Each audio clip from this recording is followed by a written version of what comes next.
আসসালামু আলাইকুম রহমতুল্লাহি অবরকাতু। শেখ মুজিবের ৬ দফা দাবি সত্য নাকি প্রোপাগান্ডা, সম্পূর্ণ ভিডিওটি দেখে আপনারা আপনাদের মতামত জানাবেন। ধন্যবাদ সবাইকে। ১৯৭১-এ আমাদের স্বাধীনতার যুদ্ধ হয় এবং স্বাধীনতা যুদ্ধ বলতে আমরা যে বুঝি পূর্ব পাকিস্তান এবং পশ্চিম পাকিস্তানের মধ্যে একটা গৃহযুদ্ধ হয়। পশ্চিম পাকিস্তানের বিরুদ্ধে বিদ্রোহ করে বামেরা এবং আওয়ামী লীগ এবং শেষ হয় ভারতের সামরিক অভিযান এবং তাদের কাছে পাকিস্তানের ইস্টার্ন কমান্ডের আত্মসমর্পণের মধ্যে দিয়ে। এই বিদ্রোহের নেপথ্যে আওয়ামী লীগ যেই মূল বয়ান তৈরি করছে সেটা হইতেছে পাকিস্তান সরকার পূর্ব বাংলার প্রতি অর্থনৈতিক বৈষম্য করছে এবং শোষণ করছে। এই বয়ানের মূল বক্তব্য হচ্ছে তারা বলতে চায় পূর্ব পাকিস্তান পাকিস্তানের মেজরিটি প্রদেশ, এখানে দেশের ৫৬% জনগণ বাস করে, অথচ পাকিস্তান সরকারের রাজস্বের সিংহভাগ পশ্চিম পাকিস্তানে ব্যয় করে। সেই টাকার অধিকাংশ আসে পূর্ব পাকিস্তান থেকে। পূর্ব পাকিস্তানে কামানো এই টাকা দিয়ে পশ্চিম পাকিস্তানের শাসক গোষ্ঠী নিজেদের এলাকার ব্যাপক উন্নয়ন করে। রাজস্ব খাত, উন্নয়ন খাত, আমদানি, বৈদেশিক সাহায্য ইত্যাদিতে পশ্চিম পাকিস্তানে ব্যয় করা হতো ৭৫ থেকে ৮০ ভাগ, আর পূর্ব পাকিস্তানের ভাগে পড়তো মাত্র ২০ থেকে ২৫ ভাগ। এছাড়া পূর্ব পাকিস্তানের মানুষকে দৈনন্দিন দ্রব্য সামগ্রী, পণ্য সামগ্রী পশ্চিম পাকিস্তানের চাইতে বেশি দামে কেনা লাগতো, যা ছিল তৎকালীন শাসক গোষ্ঠীর এক ক্রূর পরিকল্পনা, যার মাধ্যমে এদেশের গরিব দুঃখী মানুষের রক্ত তারা চুষে নিত। দুই প্রদেশের মধ্যে মাথাপিছু আয়ের মধ্যে ছিল ব্যাপক বৈষম্য, যা হচ্ছে তাদের শোষণের পলিসি। এইসব ক্ষোভকে ঘুঁটা দিয়া আওয়ামী লীগ ৭০ সালের নির্বাচনে একটা বিখ্যাত পোস্টার ছাপায় সারা দেশে ব্যাপকভাবে বিলি করছিল। পোস্টারটার শিরোনাম ছিল সোনার বাংলা শ্মশান কেন। কি ছিল সেই পোস্টারে? সেই পোস্টারে দেখানো হয়েছে যে বৈষম্য। রাজস্ব খাতে বাংলাদেশ ১৫০০ কোটি টাকা ব্যয় হয়, পশ্চিম পাকিস্তানে ৫,০০০ কোটি টাকা ব্যয় হয়। উন্নয়ন খাতে ব্যয় হয় বাংলাদেশে ৩,০০০ কোটি টাকা, পশ্চিম পাকিস্তানে ৬,০০০ কোটি টাকা। বৈদেশিক সাহায্য বাংলাদেশ শতকরা পায় ২০ ভাগ, পশ্চিম পাকিস্তান পায় ৮০ ভাগ। বৈদেশিক দ্রব্য আমদানি বাংলাদেশের শতকরা ২৫ ভাগ, পশ্চিম পাকিস্তান ৭৫ ভাগ। কেন্দ্রীয় সরকারের চাকরি বাংলাদেশের শতকরা ১৫ ভাগ আর পশ্চিম পাকিস্তানে ৮৫ ভাগ। সামরিক বিভাগে চাকরি বাংলাদেশে শতকরা ১০ ভাগ এবং পশ্চিম পাকিস্তানে ৯০ ভাগ। চাইলের দাম মন প্রতি বাংলাদেশে ৫০ টাকা আর পশ্চিম পাকিস্তানে ২৫ টাকা। আটা মন প্রতি বাংলাদেশে ৩০ টাকা, পশ্চিম পাকিস্তানে ১৫ টাকা। সরষের তেল বাংলাদেশে ৫ টাকা, পশ্চিম পাকিস্তানে ২.৫ টাকা। সোনার প্রতি ভরি বাংলাদেশে ১৭০ টাকা, পশ্চিম পাকিস্তানে ১৩৫ টাকা। কি নিদারুণ বৈষম্য, তাই না? আসেন এটা আমরা খুলে দেখবো, এটা আমরা বুঝে দেখব। ৭০ সালের নির্বাচনের সেই পোস্টারটা পরিকল্পনা করেন জনাব নুরুল ইসলাম এবং আঁকেন শিল্পী হাশেম খান। এই পোস্টারটা সারা দেশে ব্যাপক সাড়া ফেলে এবং এই পোস্টারটাই আওয়ামী লীগের স্বায়ত্তশাসনের বয়ানের ন্যায্যতার মূল ভিত্তি। আওয়ামী লীগ পাকিস্তানের বিরুদ্ধে তার বিদ্রোহকে জাস্টিফাই করার জন্য যত আর্গুমেন্ট হাজির করছে তার সব কিছুর মূলে হচ্ছে পাকিস্তানিদের অর্থনৈতিক শোষণ। এখনও এরা তাই বলে। প্রাইমারি স্কুলের পাঠ্যপুস্তকের মধ্যেও এই পোস্টারটাকে ঢুকানো হয়েছিল এবং প্রায় সকলের মনেই ছোটবেলা থেকেই এইরকম একটা বদ্ধমূল ধারণা যে পাকিস্তান ২৩ বছরে অর্থনৈতিক প্রবঞ্চনা বাঙালিদেরকে বাধ্য করছে মুজিবের ৬ দফা আন্দোলনকে সমর্থন করতে। সেই ৬ দফা ছিল বাঙালি জাতির মুক্তির সনদ। ৬ দফার ভিতরে ৩টা দফাই ছিল পাকিস্তান থেকে পূর্ব বাংলাকে অর্থনৈতিকভাবে বিচ্ছিন্ন করার দফা। ৭০-এর নির্বাচনে নিরঙ্কুশ সংখ্যাগরিষ্ঠতা অর্জন করে আওয়ামী লীগ এবং তার ফলশ্রুতি সবার জানা। ৬০-এর দশকের শেষ দিকে পূর্ব বাংলার পত্রপত্রিকা ঘাটলেও এই অর্থনৈতিক শোষণ এবং বৈষম্যের বয়ানটাই মূল থিম হিসেবে লক্ষ্য করা যায়। যে কোনো বাংলাদেশিকে যদি আজকে জিজ্ঞেস করা হয় যে পাকিস্তানের বিরুদ্ধে বিদ্রোহ করার প্রধান যৌক্তিকতা কি, সে উত্তর দেয় পাকিস্তানিদের অর্থনৈতিক শোষণ। এর মানে আওয়ামী লীগের তৈরি করা বয়ান একদম শেকড় গেড়ে বসছে এদেশের বুকে। কারণ আওয়ামী লীগ যে ভুয়া অর্থনৈতিক বয়ান তৈরিতে পারদর্শী তাই প্রজন্মকে চোখে আঙুল দিয়ে দেখায় দেওয়া লাগবে না। বিগত ১৫ বছরে আমাদের সবার একদম চোখের সামনে আওয়ামী লীগ পরিসংখ্যান নিয়ে ভয়ঙ্কর কারচুপি করে মহা উন্নয়নের এক বয়ান তৈরি করছে, যেখানে বাস্তবতা হচ্ছে দেশের সব ব্যাংক এবং আর্থিক খাতকে লুটপাট করে নিঃশেষ করে ফেলা। কিছুদিন আগে বাণিজ্য উপদেষ্টা বলছে যে সব মিথ্যা পরিসংখ্যান দেওয়া হতো জিডিপি সহ। এটা এমন না যে এখন বলা হচ্ছে, হাসিনার আমলেও পত্রিকা মিথ্যা পরিসংখ্যান নিয়ে লিখত। জিয়া হাসান একটা বই লিখছিল উন্নয়ন বিভ্রম নামে, কিভাবে মিথ্যা পরিসংখ্যান দিয়ে উন্নয়নের বয়ান তৈরি করা হতো। তাহলে সেই আওয়ামী লীগ ৫০ বছর আগের ঘটনাকে নিয়ে কি রকম কারচুপি করছে সেটা সহজে অনুমান করা যায়। আমরা অনুমান করব না, আমরা তথ্য দিয়ে দেখব। আমরা আজকে আওয়ামী লীগের এই বয়ানকে তৎকালীন বাস্তবতার আলোকে পরীক্ষা করে দেখব যে এই অভিশপ্ত দলটা সেখানেও কি রকম কারচুপি করছিল, তৎকালীন পাকিস্তানের আর্কাইভ ঘেঁটে আমরা যাবতীয় প্রাসঙ্গিক ডকুমেন্ট জোগাড় করছি। এবং বলাই বাহুল্য, আওয়ামী লীগ এবং তাদের পোষা অর্থনীতিবিদরা নুরুল ইসলাম, রেহমান সোবহান ভয়াবহ জালিয়াতি করছে এই পোস্টার তৈরি করতে এবং ম্যানিফেস্টো তৈরি করতে। সেই নিয়ে বিস্তারিত আলোচনার আগে এদের আসল চরিত্র এবং এদের উদ্দেশ্য সম্পর্কে একটু আলোকপাত করা দরকার। মেজর ডালিমের একটা বই, যা দেখেছি, যা বুঝেছি, যা করেছি, ওইখান থেকে বলতেছি। ভারতে থাকতে উনি বলতেছেন, বিভিন্ন মহলে তখন ভবিষ্যৎ বাংলাদেশের রাষ্ট্রনীতি, অর্থনীতি, প্রশাসন প্রভৃতি বিষয়ে আলোচনার ঝড় বয়ে যাচ্ছে। একদিন এক সামাজিক অনুষ্ঠানে সরকারের এক অর্থনৈতিক উপদেষ্টা বললেন, স্বাধীন বাংলাদেশের ইকোনমিক ভায়াবিলিটি তেমন একটা নাই, মানে এটা অর্থনৈতিকভাবে এটা সফল হবে না। তার এই ধরনের বক্তব্যে অবাক করেছিল অনেককেই। প্রশ্ন করা হয়েছিল, স্বাধীন বাংলাদেশের ইকোনমিক ভায়াবিলিটি যদি নাই থাকে তবে আপনারা 6 দফা প্রণয়ন করে জনগণকে উস্কে দিয়েছিলেন কেন? কেন বলেছিলেন পাকিস্তানের শোষণের হাত থেকে পূর্ব পাকিস্তানকে স্বাধীন করতে পারলেই সোনার বাংলা কায়েম হবে? তাহলে কি আপনাদের এই সমস্ত প্রচারণা ছিল মিথ্যে, জনগণকে ধোঁকা দিয়ে পাকিস্তানকে শুধুমাত্র দ্বিখণ্ডিত করার এক কূটকৌশল মাত্র? এই সমস্ত মৌলিক প্রশ্নের জবাব উক্ত বিশারদ সেদিন দিতে পারেননি। অত্যন্ত বিব্রতকর অবস্থায় কেটে পড়ে নিজেকে বাঁচিয়েছিলেন বিড়ম্বনার হাত থেকে। ঠিক একইভাবে আরেকদিন এক ঘরোয়া পরিবেশে কিছু বাঙালি জনাব ডিপি ধরকে ভবিষ্যৎ স্বাধীন বাংলাদেশের অর্থনীতি, শিল্পনীতি কি ধরনের হওয়া উচিত জানতে চাইলে তিনি জবাব দিয়েছিলেন ইংরেজিতে। কিন্তু বাংলায় এটা বোঝা যায় যে তোমাদের এসব নিয়ে কথাবার্তা বলার দরকার নাই, তুমি শুধু ফসল ফলাও, ধান ফলাও, বাকিগুলো আমরা দেখব। এই ধরনের কথা থেকে পরিষ্কার বোঝা যায় যে বাংলাদেশকে ভারতের অর্থনৈতিক বাজার এবং পশ্চাৎভূমিতে পরিণত করার ষড়যন্ত্র ছিল ভারতীয় আধিপত্যবাদী নীল নকশার অন্তর্ভুক্ত। শুধু কি তাই, বাংলাদেশের অর্থনীতিকে সম্পূর্ণভাবে বাংলাদেশের উপরে ভারতীয় নিয়ন্ত্রণ নিশ্চিত করার খায়েশটাও পরিষ্কারভাবে ধরা পড়েছিল জনাব ধরের বক্তব্যে। এই হচ্ছে বাঙালির মুক্তির সনদ প্রণেতাদের দৃষ্টিভঙ্গি, যারা নিজেরাই স্বাধীন বাংলাদেশে বিশ্বাস করত না, যারা সর্বদা ভারতকেই তাদের তীর্থভূমি হিসেবে কল্পনা করেছে আজীবন। গোলাম আজমের বই জীবনে যা দেখলাম, এখান থেকে একটা অংশ আমি পড়ে শোনাই। উনি 69 সালে আইয়ুব খানের সাথে সমস্ত রাজনৈতিক দলের গোলটেবিল বৈঠকে অংশ নেওয়ার পর পশ্চিম পাকিস্তান থেকে পূর্ব পাকিস্তানে ফিরতেছিলেন। তখন প্লেনে এক ব্যক্তির সাথে ওনার কথা হয়। একজন 6 দফা প্রণেতার দাবি, গোলটেবিল বৈঠক ব্যর্থ পরিণতির পর থেকে করাচি থেকে ঢাকা ফিরে আসার পথে বিমানে এক ভদ্রলোকের অত্যন্ত আগ্রহ ও উৎসাহ নিয়ে আমার সাথে হাত মিলালেন।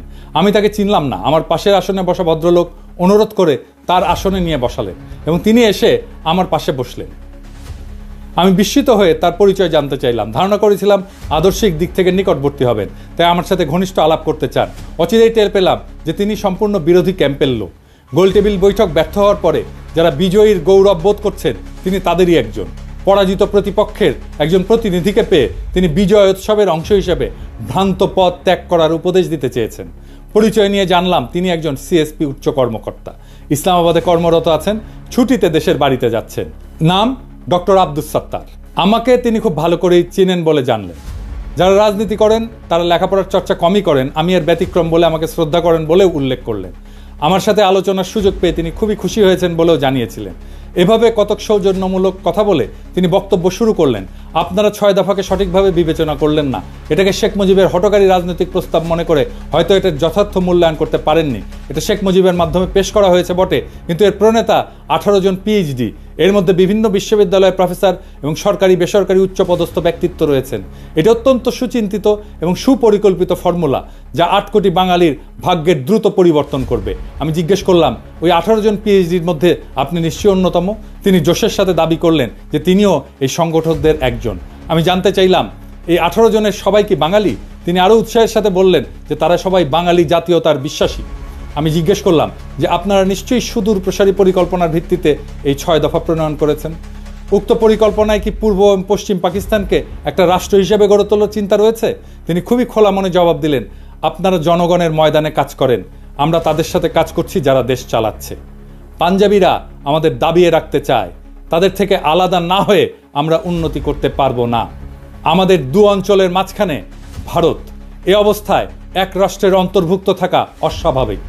আমি বললাম, আমরা সংখ্যাগরিষ্ঠ, দেশ গণতন্ত্রের পথে এগুচ্ছে, আমরা কেন্দ্রীয় প্রাধান্য বিস্তার করব, আমরা কেন আলাদা হওয়ার কথা চিন্তা করব? তারা আলাদা হতে চাইলে দেখা যাবে। এর জবাবে তিনি এমন কথা বললেন যা শুনে আমি চমকে গেলাম। তিনি বললেন, বাঙালি জাতি হিসাবে আমাদেরকে চিন্তা করতে হবে 47 সালে বাঙালি জাতিকে বিভক্ত করায় আমরা জাতি হিসেবে দুর্বল হয়ে গেছি। বাঙালি জাতি ঐক্যবদ্ধ হলে গোটা উপমহাদেশে আমরা বিশাল মর্যাদার অধিকারী হতে পারবো। আমি জানতে চাইলাম, পশ্চিমবঙ্গের বাঙালিরা কি ভারত থেকে আলাদা হয়ে আমাদের সাথে মিলে আলাদা রাষ্ট্রে অন্তর্ভুক্ত হতে রাজি হবে? তিনি আস্থার সাথে বললেন, আলবৎ তারা প্রস্তুত হবে। তারা কলকাতাকে রাজধানী করতে চাইবে। বঙ্গদেশ বিভক্ত না হলে তো আমাদের পূর্ব পাকিস্তানের রাজধানী কলকাতাতেই থাকতো। ব্রিটিশ আমলেও কলকাতা বহু বছর ব্রিটিশ ভারতের রাজধানী ছিল। এখানে লক্ষণীয় যে উক্ত ব্যক্তি খালি 6 দফাতেই সন্তুষ্ট নন, উনি প্রত্যক্ষভাবে বাংলার সাথে যোগ দেওয়ার জন্য উদ্গ্রীব এবং সেই জন্যে পূর্ব বাংলার রাজধানী ঢাকা থেকে কলকাতাতে সরাই দিতেও প্রস্তুত। ক্ষুদিরাম সূর্য সেনের মন্ত্রমুগ্ধ শিষ্য। 47 সালের পার্টিশনের ইতিহাস সম্পর্কে যাদের মিনিমাম পড়াশোনা আছে তাদের জানার কথা, কংগ্রেসের দাবির মুখে লর্ড মাউন্টব্যাটেন মুসলিম সংখ্যাগরিষ্ঠ প্রদেশ পাঞ্জাব এবং বাংলাকে পার্টিশন করার সিদ্ধান্ত নেন, যেটার পুরোটা পাকিস্তানে আসার কথা ছিল। কায়দা আজম জিন্নাহ অনিচ্ছা সত্ত্বেও এই পার্টিশনের সিদ্ধান্তকে মেনে নেন, যেটা ছিল তার স্টেটসম্যানশিপের পরিচয়। জিন্নাহ এটা নিয়ে আফসোস করে পোকায় কাটা পাকিস্তান বলেছিলেন। মাউন্টব্যাটেন প্ল্যানের আগ পর্যন্ত কংগ্রেস, মুসলিম লীগ এবং ইংরেজ সরকারের মধ্যে যত আলোচনা হয়েছে তার মুখ্য টপিক ছিল নতুন সংবিধানে ব্রিটিশ ভারতের 11টি প্রদেশের মধ্যে কী রকম সম্পর্ক থাকবে স্বাধীনতার পর। 1946 সালের ক্যাবিনেট মিশনে পুরো ভারতকে অখণ্ড রেখে মুসলিম প্রধান প্রদেশগুলোকে ম্যাক্সিমাম অটোনমি দেওয়ার একটা প্রস্তাব সংবিধানে করা হয়, যেটাতে মুসলিম লীগ এবং কায়েদে আজম সম্মতি প্রদান করেন। কংগ্রেস এবং নেহরু সেই প্রস্তাব মানতে রাজি না থাকায় কায়েদে আজম এরপর পূর্ণ স্বাধীনতার দাবি করেন।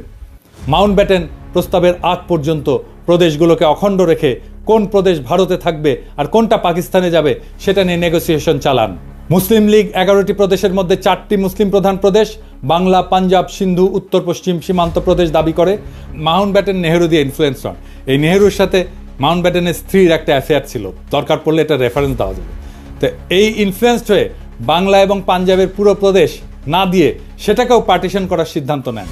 3রা জুন মাউন্টব্যাটেনের পার্টিশনের সিদ্ধান্তের পর ব্রিটিশ পার্লামেন্টের প্রথম প্ল্যানে, যেটা জুলাই মাসে ইন্ডিয়ান ইন্ডিপেন্ডেন্স অ্যাক্ট 1947-এর ভিতরে অন্তর্ভুক্ত ছিল, বাংলা প্রদেশের 5টি বিভাগের বর্ধমান প্রেসিডেন্সি, রাজশাহী, ঢাকা, চট্টগ্রাম 28টা জেলার মধ্যে পাকিস্তানকে 16টা জেলা প্রদান করা হয়। বর্ধমান বিভাগকে সম্পূর্ণ ভারতে, ঢাকা এবং চট্টগ্রাম বিভাগকে পার্বত্য চট্টগ্রাম ডিস্ট্রিক্ট বাদে, পার্বত্য চট্টগ্রাম পরে অন্তর্ভুক্ত হয়েছে, সম্পূর্ণ পাকিস্তানকে প্রদান করা হয়। প্রেসিডেন্সি বিভাগের 6টি জেলার মধ্যে পাকিস্তানকে 3টা, যশোর, মুর্শিদাবাদ, নদিয়া এবং ভারতকে 3টা জেলা, কলকাতা, 24 পরগনা, খুলনা প্রদান করা হয়। রাজশাহী বিভাগকে পার্টিশন করে 8টি জেলার মধ্যে 6টি জেলা, বগুড়া, দিনাজপুর, মালদা, পাবনা, রাজশাহী, রংপুর পাকিস্তানে এবং অবশিষ্ট 2টি জেলা দার্জিলিং, জলপাইগুড়ি ভারতে প্রদান করা হয়। এছাড়া জুলাই মাসে আসামের সিলেট জেলাতে গণভোট হয়, সেখানকার সংখ্যাগরিষ্ঠ মুসলিম পাকিস্তানে যোগ দেওয়ার পক্ষে ভোট দেয়। এরপরে স্যার সিরিল রেডক্লিফকে প্রধান করে একটা পার্টিশন কমিশন বানানো হয় ফাইনাল ডিটেলস ঠিক করার জন্য। স্যার রেডক্লিফ ইন্ডিয়ান ইন্ডিপেন্ডেন্স অ্যাক্টের প্ল্যানে অদল বদল করেন। প্রথমত উনি মুর্শিদাবাদ, নদিয়া এবং মালদা জেলাকে ভারতে প্রদান করেন, পাকিস্তানকে ভারত থেকে খুলনা নিয়ে প্রদান করেন, এছাড়া পাকিস্তানকে পার্বত্য চট্টগ্রাম জেলা প্রদান করেন। খালি এতটুকু করেই ক্ষান্ত হন নাই, উনি এরপরে পার্টিশনের ইউনিটকে জেলা থেকে থানা পর্যায়ে নামায় আনেন। অর্থাৎ খালি মুসলিম সংখ্যাগরিষ্ঠ জেলার মধ্যে যেসব থানা মুসলিম সংখ্যাগরিষ্ঠ সেগুলোকেই পাকিস্তানে ভাগে পড়ে, প্রদেশ থেকে ইউনিট একেবারে থানাতে নামায় আনছে। এর ফলে রেডক্লিফ সাহেবের জলপাইগুড়ি এবং দিনাজপুর জেলাকে পার্টিশন করে মুসলিম প্রধান থানাকে পাকিস্তানে দেন। মালদা, মুর্শিদাবাদ পুরোটাই ভারতে থাকে মুসলিম সংখ্যাগরিষ্ঠ হওয়া সত্ত্বেও। নদিয়াকে পার্টিশন করে কুষ্টিয়া, চুয়াডাঙ্গা অঞ্চল পাকিস্তানে এবং যশোরকে পার্টিশন করে বনগাঁ পর্যন্ত ভারতকে দেওয়া হয়। 24 পরগনা জেলা পুরোটাই ভারতে থাকে। এরপরও উনি ক্ষান্ত হন নাই, উনি সিলেটের 35টি থানার মধ্যে 6টি থানা কেটে করিমগঞ্জ সহ সেটা ভারতকে প্রদান করেন। এই রেডক্লিফ অ্যাওয়ার্ড দেশ স্বাধীন হওয়ার 1-2 দিন পর প্রকাশ করা হয়। রেডক্লিফ পাঞ্জাবেও ঘুটু করছে, মাউন্টব্যাটেনের চাপে পড়ে, সেটা অন্য কাহিনী, এর সাথে কাশ্মীর জড়িত। রেডক্লিফ রিভারের রেলেভেন্ট অংশ আপনি এখানে পাবেন, আমি সবগুলোই ডেসক্রিপশনে দিয়ে দিচ্ছি। 3রা জুন 1947 সালে মাউন্টব্যাটেনের পার্টিশন সিদ্ধান্ত প্রকাশিত হওয়ার পর বাংলা প্রদেশের মুসলিম লীগের নেতা সোহরাওয়ার্দী দিল্লিতে কায়েদে আজমের সাথে দেখা করতে যান। সোহরাওয়ার্দী এবং বাংলার মুসলিম লীগ ভেবেছিল পুরো বাংলা প্রদেশ পাকিস্তানে যাবে। পার্টিশনের সিদ্ধান্তে তারা স্বাভাবিকভাবে আপসেট হয়। সোহরাওয়ার্দী এবং আবুল হাশিম মানে বদরুদ্দিন ওমরের বাবা, জিন্নার কাছে অনুমতি চায়। যদি জিন্না রাজি থাকে তখন তারা বাংলা কংগ্রেসের নেতাদের সাথে আলোচনা করে দুই পক্ষ মিলে একটা প্রপোজাল দেবে যাতে পুরো বাংলা প্রদেশ এক থেকে ভারত এবং পাকিস্তান থেকে আলাদা হয়ে তৃতীয় একটা দেশ তৈরি করে আসামের সাথে মিলে। জিন্না তার সম্মতি প্রদান করেন। এই প্রস্তাবে বাংলা কংগ্রেসের নেতা শরৎ বসু, সুভাষ বোসের দাদা এবং শর্মিলা বোসের ঠাকুরদা, যিনি এই বইটা লিখছিলেন, ওনারা নিমরাজি থাকলেও কেন্দ্রীয় কংগ্রেসের নেতা নেহেরু এবং সর্দার প্যাটেল যখন জানতে পারে, তারা শরৎ বোসকে বিশাল ঝাড়ি মারে। তাতে শরৎ বোস ওই প্রস্তাব থেকে সরে আসে।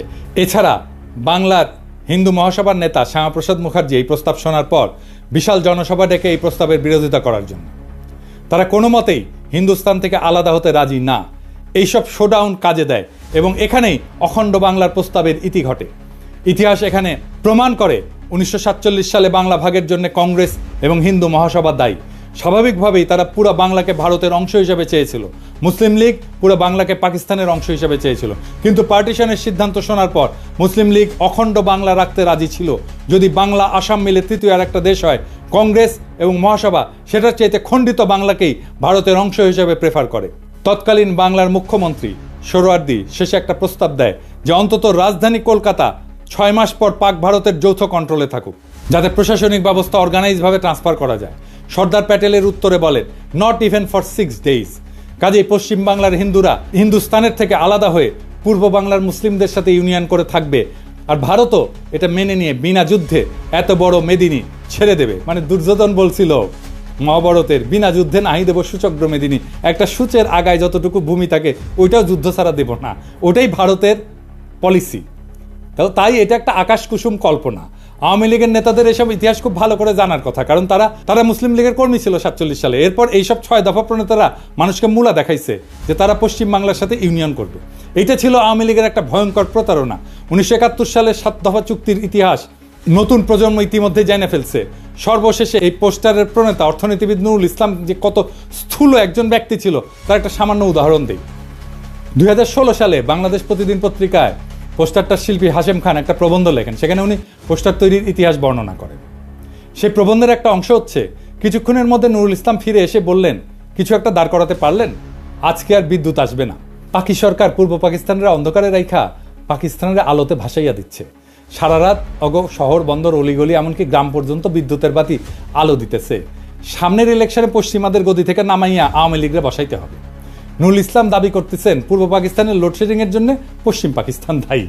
তারা এখন এখানে বিদ্যুৎ বন্ধ করে নিজেদের এলাকায় বিদ্যুৎ সরবরাহ করতেছিল। কি অদ্ভুত দাবি আর মনস্তত্ত্ব। পূর্ব আর পশ্চিম পাকিস্তানের মধ্যে 1000 মাইল দূরত্ব, মাঝখানে শত্রু দেশ ভারত আর সমুদ্র, দুই অংশে বিদ্যুতের 2টা গ্রিড। এক গ্রিড থেকে আরেক গ্রিডে পাওয়ার ট্রান্সফার করা অসম্ভব একটা ঘটনা। এক গ্রিডে সারপ্লাস বিদ্যুৎ থাকলেও আর এক গ্রিডের সাথে ট্রান্সফার করার কোনো উপায় নাই। কাজে পূর্ব পাকিস্তানের বিদ্যুৎ বন্ধ কইরা পশ্চিম পাকিস্তানকে আলোর বন্যায় ভাসিয়ে দেওয়ার মতো নিতান্ত শিশুসুলভ দাবি খুবই হাস্যকর। সে নাকি বাংলাদেশের প্রধান অর্থনীতিবিদ ছিল, সে বাংলাদেশের পরিকল্পনা কমিশনের প্রধান ছিল স্বাধীনতার পরে। এই মক্কেল আবার নাকি হার্ভার্ডের গ্র্যাজুয়েট। হ্যাঁ, আরেকজন মুখ্য চরিত্র যে 6 দফার খসড়া করার ব্যাপারে অন্যতম মুখ্য ভূমিকা রাখছিল, তার নাম রুহুল কুদ্দুস, একজন সিএসপি আমলা। বাংলাদেশ স্বাধীন হওয়ার পর প্রথম ক্যাবিনেট সেক্রেটারি হয়। রুহুল কুদ্দুসের ব্যাপারে শুধু 2টা তথ্য যথেষ্ট তার চরিত্র এবং এজেন্ডা বোঝার জন্য।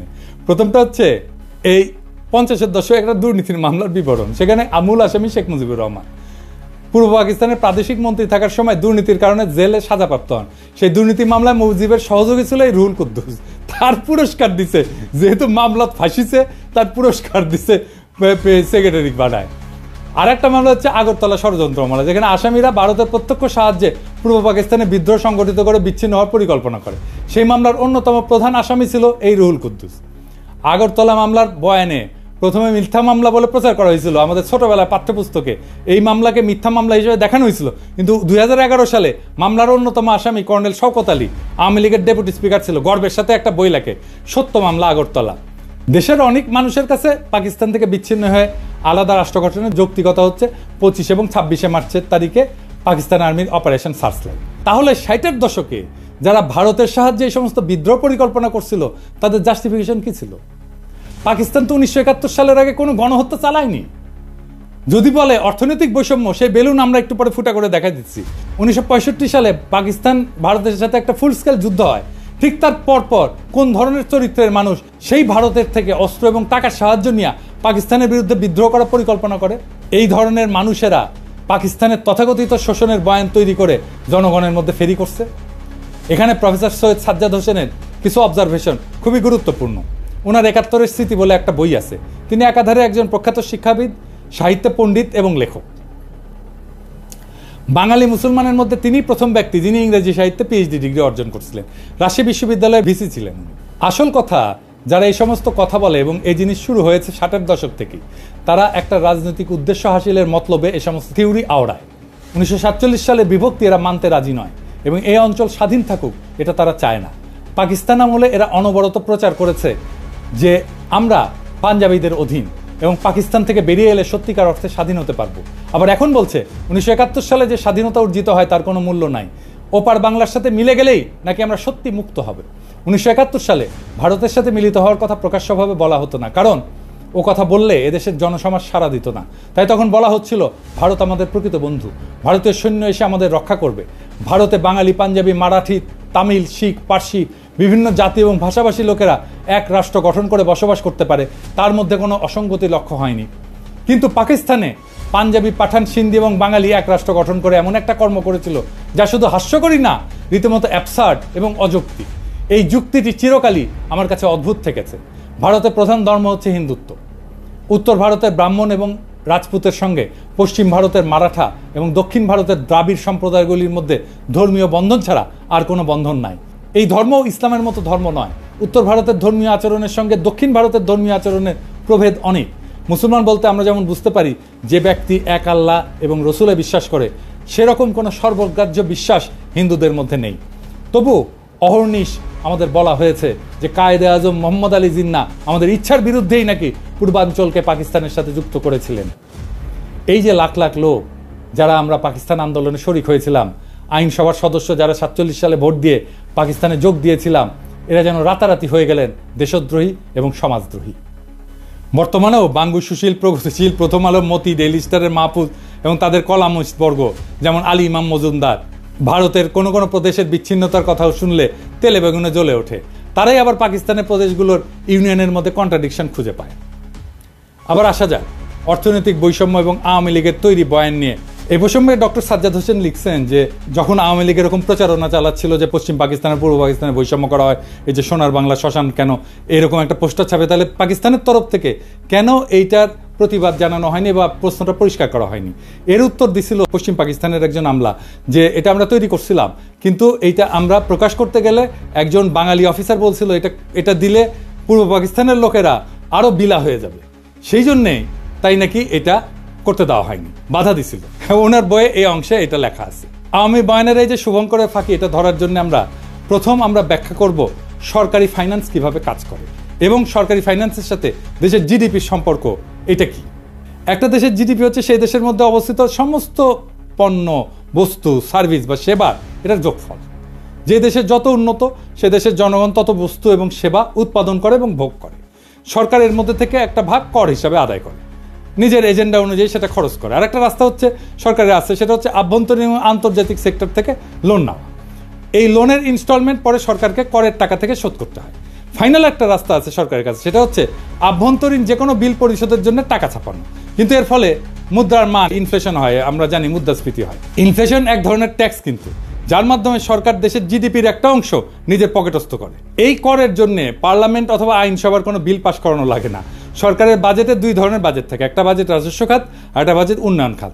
করের টাকা দিয়ে সরকার প্রশাসন, প্রতিরক্ষা, বিদ্যমান স্থাপনার ভরণ পোষণ, আগের ঋণের সুদ পরিশোধ এবং অন্যান্য খরচ চালায়। এটা রাজস্ব খাত বা অপারেটিং এক্সপেন্ডিচার। এরপরে কিছু সারপ্লাস থাকলে সেটা প্লাস সরকার দেশি বিদেশি সেক্টর থেকে ঋণ নিয়ে বিভিন্ন মন্ত্রণালয়ের অধীনে উন্নয়নমূলক প্রজেক্ট গ্রহণ করে। এই উন্নয়নমূলক প্রজেক্টগুলোকে এডিপি বা অ্যানুয়াল ডেভেলপমেন্ট প্রোগ্রাম বলে। অধিকাংশ প্রজেক্টে যে ব্রিজ টিজ, রাস্তা টাস্তা, এগুলো সব এডিপির অন্তর্ভুক্ত।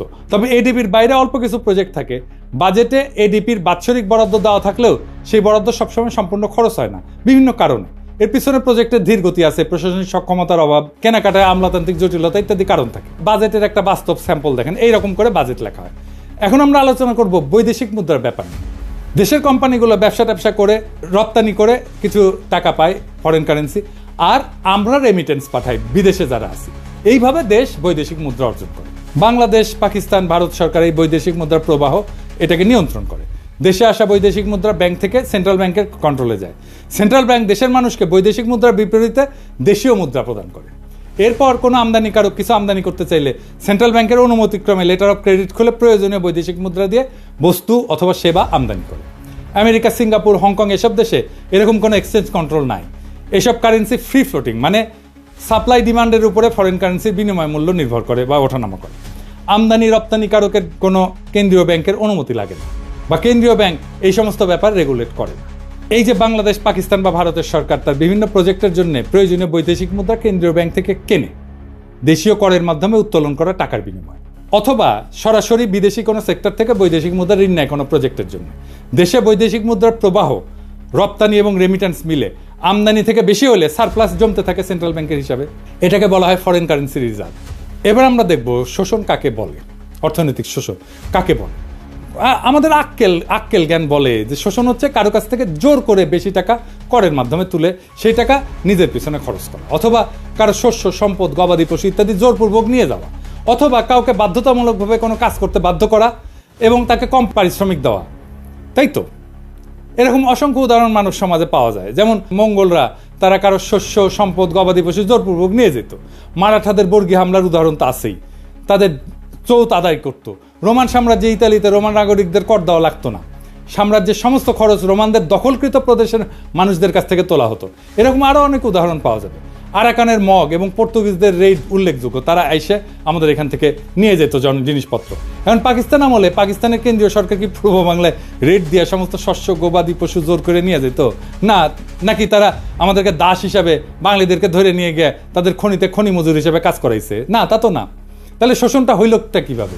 পূর্ব বাংলা এবং পশ্চিম পাকিস্তানের, পাঞ্জাব, সিন্ধু, সীমান্ত, বেলুচিস্তানের মানুষ সবাই দেশের সমান নাগরিক ছিল না। একটা কথা বারবার বলা হয় যে পূর্ব পাকিস্তানের জনসংখ্যা পাকিস্তানের জনসংখ্যার 56%। করের ব্যাপারে সবচেয়ে গুরুত্বপূর্ণ তথ্য হচ্ছে পূর্ব পাকিস্তানের মানুষ পাকিস্তানের রাজস্বের কত যোগান দিত জানেন? 26%, মাত্র 26%। পশ্চিম পাকিস্তানের 44% মানুষ বাকি 74% যোগান দিত। এর বিপরীতে পূর্ব পাকিস্তান চতুর্থ পঞ্চবার্ষিক পরিকল্পনায় মোট সরকারি উন্নয়ন বরাদ্দের 60% বরাদ্দ পাইছিল, পশ্চিম পাকিস্তান পাইছিল 40%। ওদেরই তো বিদ্রোহ করার কথা। তৃতীয় পরিকল্পনায় পূর্ব পাকিস্তান পাইছিল 53%, পশ্চিম পাকিস্তানের বরাদ্দ ছিল 47%। দ্বিতীয় প্ল্যানে 63-64 সালে দুই প্রদেশের অনুপাত ছিল 50-50। একবার ব্যাপারটা ঠান্ডা মাথায় চিন্তা করে দেখেন তো, একটা প্রদেশ দেশের মোট রাজস্বের 26% যোগান দিয়ে বিপরীতে 53-60% উন্নয়ন বরাদ্দ পাচ্ছে, তাও আবার নিজেদের শোষিত বলে জোর গলায় দাবি তোলে। আরে ভাই, বাটপাড়ির তো একটা সীমা আছে, তাই না? আরে বাটপাড়ি কেউ ধরতে পারলো না। উল্টা আমরাই তো এক হিসেবে পাঞ্জাব, সিন্ধু প্রদেশকে শোষণ করছি। তারা জনসংখ্যার অনুপাতে কম হয়েও রাজস্ব করের অধিকাংশ যোগান দিছে এবং সেই যোগানের অধিকাংশ উন্নয়ন বরাদ্দ আমরা পাইছি। তারা তো এই ব্যাপারে নিয়ে একটা টু শব্দ পর্যন্ত করেনি। আরে বেটা, চামারের চামার, তুই বেশি টাকা নিলি আবার বলিস আমাদের শোষণ করিচ্ছে। পাকিস্তানে 1955 সাল থেকে 1975 সাল পর্যন্ত 20 বছরে সর্বমোট 4টা পঞ্চবার্ষিক পরিকল্পনা হয়, মানে 5 বছরের বাজেট করা হয়। সেই বাজেটের মূল কপি এবং প্রাসঙ্গিক পরিসংখ্যান বিশ্লেষণ করলে আওয়ামী লীগের অর্থনৈতিক বৈষম্যের বয়ানের বেলুন ফুটা হয়ে যায়। লীগের পোস্টার সম্পূর্ণ ভুয়া, মন গড়া, আন্দাজে বসানো সংখ্যা। একটা মজার ব্যাপার লক্ষ্য করলে দেখা যাবে পোস্টারতে অধিকাংশ সংখ্যা 2 দিয়া গুণ করে মিলাই দেওয়া হয়েছে। যেমন ধরেন, উন্নয়ন খাতে আমাদের 3000, ওদের 6000। শতকরা অনুপাতে খুব সুন্দর করে আমাদের ভাগে 10, 15, 20, 25 বসায় দেওয়া হয়েছে। দ্রব্যমূল্যের দাম চমৎকারভাবে আমাদের সবকিছুর দাম ঠিক দ্বিগুণ একটা সংখ্যা বসায় দেওয়া হয়েছে, তাই না? একটা বাচ্চাকে অঙ্ক কষতে দিলে সে অঙ্ক না পারলে উত্তরে যেরকম একটা সংখ্যা আন্দাজে মিলায় বসায় দেয়, ব্যাপারটা ঠিক সেই রকম। তবে এই পোস্টারের প্রস্তুতকারক আওয়ামী লীগের এক টাউট অধ্যাপক। বৈদেশিক সাহায্য ঋণ উন্নয়ন বাজেটের অংশ, কাজে একটা এলাকার উন্নয়ন বরাদ্দ 50-60%, আর সেই প্রদেশের বৈদেশিক সাহায্য মাত্র 20%। এটা একমাত্র নুরুল ইসলামের মতো টাউট একটা অধ্যাপকের মস্তিষ্ক থেকে বাইর হবে। বৈদেশিক আমদানির হিসাব সম্পূর্ণ মন গড়া, কারণ একটা দেশের মাল করাচিতে আমদানি হচ্ছে নাকি চট্টগ্রামে আমদানি হচ্ছে সেটা কাস্টমস একবারই ঢুকে। এরপরে দেশের অভ্যন্তরে সেই মাল কোন প্রদেশ থেকে কোন প্রদেশে যাচ্ছে সেটা কোনো কাস্টমস হিসাব থাকে না। কাজে কোন প্রদেশ আমদানির কত শতাংশ কনজিউম করে সেটার কোনো আলাদা অ্যাকাউন্ট ছিল না, থাকা সম্ভব ছিল না সেই সময়। আমদানির 25-75% সংখ্যা সম্পূর্ণ কাল্পনিক। বৈদেশিক মুদ্রা কোন প্রদেশ কত আয় করে, ব্যয় করে, কনজিউম করে, একটা দেশের ভেতরে কোনো পরিসংখ্যান থাকে না। যেমনটা থাকে না জেলা ভিত্তিক হিসাব। এটা করতে হলে প্রত্যেক প্রদেশ প্রত্যেক জেলার নিজস্ব কেন্দ্রীয় ব্যাংক লাগবে, নিজস্ব ফরেন কারেন্সি অ্যাকাউন্ট লাগবে। এক্স্যাক্টলি এই জন্যই 6 দফার মধ্যে এই পয়েন্টটা ঢুকানো হয়েছিল। আওয়ামী লীগ নিজেও জানতো না এইসব হিসাব। তারা সম্পূর্ণ ভুয়া সংখ্যা ওড়াইছে বিদ্রোহ জাস্টিফাই করার জন্য। প্ল্যানগুলোর মূল কপি এবং রেলেভেন্ট পরিসংখ্যান আমি ডেসক্রিপশনে দিয়ে দিচ্ছি। দ্বিতীয় এবং পঞ্চম পঞ্চবার্ষিক পরিকল্পনায় পূর্ব বাংলা 50%-এর কম উন্নয়ন বরাদ্দ পাইছে। তবে সর্বদা তাদের যোগান দেওয়া 25 থেকে 26% রাজস্ব থেকে বেশি বরাদ্দ পাইছে। দ্বিতীয় প্ল্যানে 26% করের বিপরীতে 39% বরাদ্দ পাকিস্তানের রাজস্ব কেন্দ্রীয় সরকার তুলে সেই বরাদ্দ প্রাদেশিক সরকারকে দিত। প্রাদেশিক সরকার বিভিন্ন প্রজেক্ট বাস্তবায়ন করত। প্রথম 2টা প্ল্যানে বরাদ্দ 50%-এর কম দেওয়ার কারণ ছিল পূর্ব পাকিস্তানের প্রাদেশিক সরকারের সক্ষমতার অভাব। তারা বরাদ্দকৃত অর্থ দিয়ে সব প্রজেক্ট প্রকিউর করে কমপ্লিট করতে পারতো না। এখনও বাংলাদেশে কিন্তু এই উন্নয়ন বাজেটের অর্থ ফেরত যায়। এখনকার বাংলাদেশের এডিপি বাস্তবায়নের হার অনেক কম। আর প্রথম পরিকল্পনা যখন গ্রহণ করা হয় তখন কেন্দ্রের প্রধানমন্ত্রী ছিল আমাদের হোসেন শহীদ সোহরাওয়ার্দী, প্রাদেশিক সরকারও আওয়ামী লীগ আতাউর রহমানের নেতৃত্বে। এছাড়া পাকিস্তানের 47 সালে স্বাধীন হওয়ার পর থেকে 11 বছর পর 1958 সালে মার্শাল ল আসার আগ পর্যন্ত ক্ষমতাতে অধিকাংশ সময় বাংলাদেশের মানুষ ছিল, পূর্ব বাংলার মানুষ ছিল। প্রধানমন্ত্রী, প্রেসিডেন্ট, এমনকি গভর্নর জেনারেল হিসাবে 3 জন প্রধানমন্ত্রী, খাজা নাজিমুদ্দিন, মোহাম্মদ আলী বগুড়ার, ইনি লিয়াকতের পরে পাকিস্তানের দ্বিতীয় লংগেস্ট প্রধানমন্ত্রী ছিলেন। আওয়ামী বয়ান এদের নাম মুছে ফেলছে। হোসেন শহীদ সোহরাওয়ার্দী 11 বছর মধ্যে সর্বমোট 5 বছর প্রধানমন্ত্রী ছিলেন। প্রথম 4 বছর ছিলেন উত্তরপ্রদেশের মুয়াজ্জির লিয়াকত আলী খান। জিন্না মারা যাওয়ার পর গভর্নর জেনারেল হন আহসান মঞ্জিলের খাজা নাজিমুদ্দিন। পাকিস্তানের all powerful president Iskander Mirza, উনি তো বাংলার মানুষ। তার পূর্বপুরুষরা শত শত বছর ধরে বাংলার মুর্শিদাবাদে বসবাস করছিল, বাংলায় কথা বলতো। এদের নাম সময়কাল আওয়ামী লীগের বয়ানে সম্পূর্ণ মুছে ফেলা হয়েছে, যাতে তারা ষড়যন্ত্রমূলক বিদ্রোহ জাস্টিফাই করার জন্য দাবি করতে পারে পাকিস্তান বাঙালিদের কখনোই ক্ষমতায় যেতে দিবে না। এটা সম্পূর্ণ ভুয়া দাবি। বাঙালিরা ক্ষমতায় ছিল, কাজে পশ্চিম পাকিস্তানিদের ষড়যন্ত্র লজিক এখানে ধোপে টেকে না। বরং মার্শাল ল এবং আইয়ুব খান আসার পর পূর্ব বাংলার বরাদ্দ অনেক বাইরে যায়, 50% অতিক্রম করে। এটা ছাড়া পূর্ব পাকিস্তানের প্রাদেশিক সরকার প্রাইভেট ইনভেস্টমেন্ট এবং ব্যবসা বাণিজ্যকে সর্বদা নিরুৎসাহিত করছে। তারা ভ্রান্ত সমাজতান্ত্রিক মতাদর্শের কারণে অসংখ্য আমলাতান্ত্রিক লাল ফিতা তৈরি করে রাখছিল। এখানে কেন্দ্রীয় সরকারের কোনো হাত ছিল না। এই জন্যই 2 প্রদেশে পূর্ব এবং পশ্চিম পাকিস্তানের প্রাইভেট ইনভেস্টমেন্টের মধ্যে বিশাল পার্থক্য, যার জন্য সম্পূর্ণরূপে দায়ী হচ্ছে প্রাদেশিক সরকারের পলিসি, যারা সবসময় বাঙালি ছিল।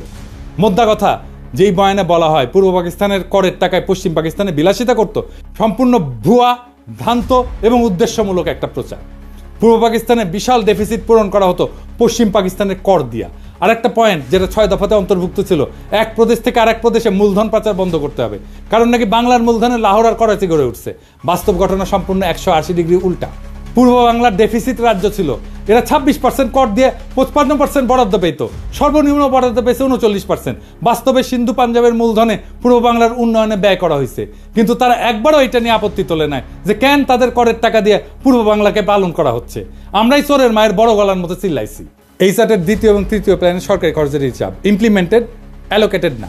তৃতীয় প্ল্যানে পূর্ব পাকিস্তানে অ্যালোকেটেড ছিল 16,000 মিলিয়ন রুপি, পশ্চিমে ছিল 14,000 মিলিয়ন রুপি। ইয়াহিয়া খান চতুর্থ প্ল্যানে পূর্ব পাকিস্তানের এত হাউকাউ দেখে পূর্ব পাকিস্তানের বরাদ্দ এক ধাক্কায় দ্বিগুণ করে মোট সরকারি বরাদ্দের 60% করে দেন। এইবারে আসেন মাথাপিছু আয়ের পরিসংখ্যান নিয়ে কথা বলি। আর একটা অভিযোগ তোলা হয়তো 2 অংশের মাথাপিছু আয়ের মধ্যে বৈষম্য ছিল। একটা দেশে বিভিন্ন জেলার মানুষের গড় আয়ের মধ্যে পার্থক্য থাকতেই পারে। বাংলাদেশে বিভিন্ন বিভাগের গড় আয় বিভিন্ন রকম, এর মধ্যে শোষণের কি আছে? তার উপরে পূর্ব পাকিস্তানের প্রাদেশিক সরকার প্রাইভেট সেক্টরকে লাল ফিতা দিয়ে আটকানোর ফলে স্বাভাবিকভাবে গড় আয় সিন্ধু পাঞ্জাবের থেকে কম হবে। এরপরেও পূর্ব পাকিস্তানের গড় আয় সীমান্ত প্রদেশ এবং বেলুচিস্তান থেকে বেশি ছিল। আইয়ুব খান, ইয়াহিয়া খান তো সীমান্ত প্রদেশের মানুষ ছিলেন। তারা কি তাহলে তাদের নিজেদের এলাকা শোষণ করে পূর্ব বাংলাকে তুলনামূলকভাবে বেশি মাথাপিছু আয় বরাদ্দ করে দিছিল? আরও বড় কথা, পূর্ব পাকিস্তানের গড় আয় ভারতের গড় আয়ের থেকে বেশি ছিল। যেই পূর্ব বাংলাকে লক্ষ্য করে 47-এর দেশভাগের সময় ইংরেজ গভর্নর স্যার ফ্রেডেরিক ব্যারেজ বলেছিল এটা হবে পৃথিবীর সবচেয়ে বড় চাষাদের বস্তি, রুরাল স্লাম। সেই পূর্ব বাংলা 20 বছরে ভারতের গড় আয়কে ছাড়ায় যায়। শিল্পায়নের দিক থেকে পশ্চিম বাংলার জুট মিলের সংখ্যাকে ক্রস করে। 47 সালে যেখানে পূর্ব বাংলায় একটা পাটকল ছিল না, 20 বছরে সেখানে 70টা জুট মিল হয়। যে পাঞ্জাবিদেরকে শোষক হিসেবে দেখানো হয়, তাদের নিজেদের গড় আয় সিন্ধুর থেকে কম ছিল। তাহলে কি বাঙ্গু লজিকে সিন্ধুই পাঞ্জাবিদেরকে শোষণ করতেছিল? এসব শুনলে তো ঘোড়া হাসবে। ভারত এবং যুক্তরাষ্ট্র বিভিন্ন রাজ্যে মাথাপিছু আয় বিভিন্ন রকম। ভারতের মহারাষ্ট্রের সাথে পশ্চিমবঙ্গের বিশাল পার্থক্য। পাঙ্গু সুশীলরা ভারতের কোনো উদাহরণকে কি শোষণ বলবে? মাইকেল মধুসূদন দত্ত একটা প্রহসন লিখছিল, একেই কি বলে সভ্যতা? বেঁচে থেকে এই সমস্ত ঘটনার ডিটেলস জানলে লিখতেন, একেই কি বলে শোষণ? ভারতের গড় আয় নানা প্রদেশে নানা রকম। একই কথা বলা হয় বিভিন্ন প্রদেশের মধ্যে বিভিন্ন গ্রোথ রেটের পার্থক্য, আমেরিকার বিভিন্ন রাজ্যের মধ্যে বিভিন্ন গ্রোথ রেট, ভারতের বিভিন্ন রাজ্যের মধ্যে বিভিন্ন গ্রোথ রেট, কিন্তু কোনো বয়ানে এসবকে শোষণ বলা হয় না।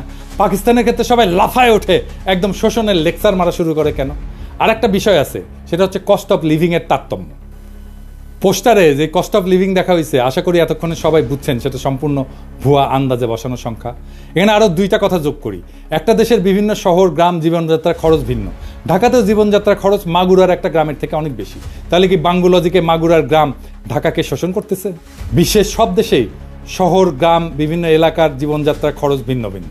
উন্নত শহরে খরচ বেশি হয়, যেমন নিউ ইয়র্ক সিটিতে খরচ অত্যন্ত ব্যয়বহুল, সেখানে ওহিওর একটা ছোট শহরে সে খরচ অনেক কম। তাহলে কি সবাই নিউ ইয়র্ক সিটিকে শোষণ করতেছে? এই হচ্ছে আওয়ামী লীগের তৈরি করা পাকিস্তানের অর্থনৈতিক শোষণের বয়ানের আসল রূপ। এটা দেখাই দেওয়া উচিত ছিল, কিন্তু তার অর্থ এই না যে আমরা বলবো আমাদের 1971 স্বাধীনতার যুদ্ধ করা ভুল হয়েছে। কিন্তু ভুল তথ্য দিয়া ভুল বুঝায় তো একটা জাতিকে চিরজীবন অন্ধ রাখা যায় না। 25শে মার্চের গণহত্যা একটা টার্নিং পয়েন্ট। ওই অবস্থা কেন কিভাবে তৈরি হয়েছিল সেটা আরেকদিন আলাপ হবে। সেই অন্ধকার ইতিহাস শুনলে আপনি শিউরে উঠবেন যে কি ভয়ানক পরিকল্পনা করে এমন একটা সম্ভাবনার দিকে ঠেলে দেওয়া হয়েছিল একটা পুরো জাতিকে। সেই ইতিহাস আরেকদিন। বাংলাদেশের ইতিহাস শুধু বিজয়ের গল্প না, বরং সত্য আর মিথ্যার একটা দীর্ঘ সংগ্রাম। 1971 সালের মুক্তিযুদ্ধ আমাদের জাতির সত্তার ভিত্তি গড়ে দিছে, তবে এর প্রত্যেকটা দিক সঠিকভাবে বোঝা জরুরি। পাকিস্তানের শোষণ, বৈষম্যের বয়ান, রাজনৈতিক চক্রান্ত এবং বহির্বিশ্বের ভূমিকা, এসব প্রশ্নের নতুন বিশ্লেষণ দরকার, নতুন বয়ান দরকার, নতুন ইতিহাসবোধ দরকার। যেই জাতি ইতিহাসকে প্রশ্ন করতে শেখে, সেই জাতি ভবিষ্যৎকে রচনা করতে পারে। ভুল তথ্যের ভিত্তিতে জাতীয় চেতনার বিকৃতি ঘটে, আর সেখান থেকেই জন্ম নেয় দুর্বল শাসন, দুর্নীতি এবং প্রহসনের উন্নয়নের বয়ান। আজকে বাংলাদেশ যদি সত্যিকার অর্থে স্বাধীনতার চেতনাকে ধারণ করতে চায়, তবে তাকে নিরপেক্ষভাবে অতীতের ঘটনাগুলো পর্যালোচনা করতে হবে। সত্যের অনুসন্ধান শুধু ইতিহাসের প্রয়োজনে নয়, বরং ভবিষ্যতের জন্য অপরিহার্য। জাতি হিসেবে আমাদের দায়িত্ব হলো ইতিহাসের প্রকৃত সত্যকে জানা, যাতে মিথ্যার বুনিয়াদ ভেঙে আমরা একটা উন্নত, স্বনির্ভর এবং শক্তিশালী বাংলাদেশ গড়তে পারি। আসুন আমরা ইতিহাসকে প্রশ্ন করতে শিখি, কারণ সঠিক প্রশ্নই আমাদের সঠিক ভবিষ্যতের দিকে এগিয়ে নিয়ে যাবে। ইনকিলাব জিন্দাবাদ।